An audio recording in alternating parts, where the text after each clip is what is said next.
In this video, I'll show you how to withdraw a Tapswap token to Bitget. First, make sure Bitget actually supports the token. Bitget's official listing notice says Tapswap with the ticker TAPS is listed on Bitget, and it also says deposits are available. That means you can send TAPS into your Bitget account as long as you use the correct deposit details. To do it, open Bitget, go to Assets, then choose Deposit. Search for taps and carefully select the correct network shown by Bitget for that token.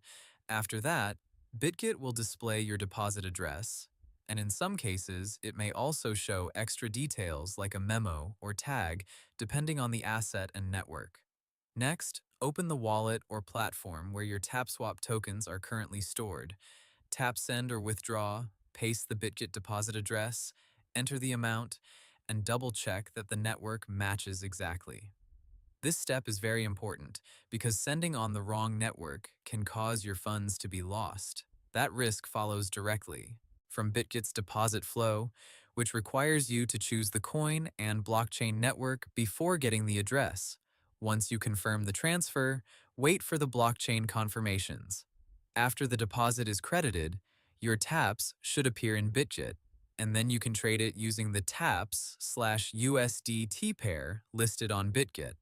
So the simple process is get your taps deposit address from Bitget, send the token from your current wallet, make sure the network matches, and then wait for the deposit to arrive. Hope the tutorial was helpful. Subscribe to my channel and see you in the next video.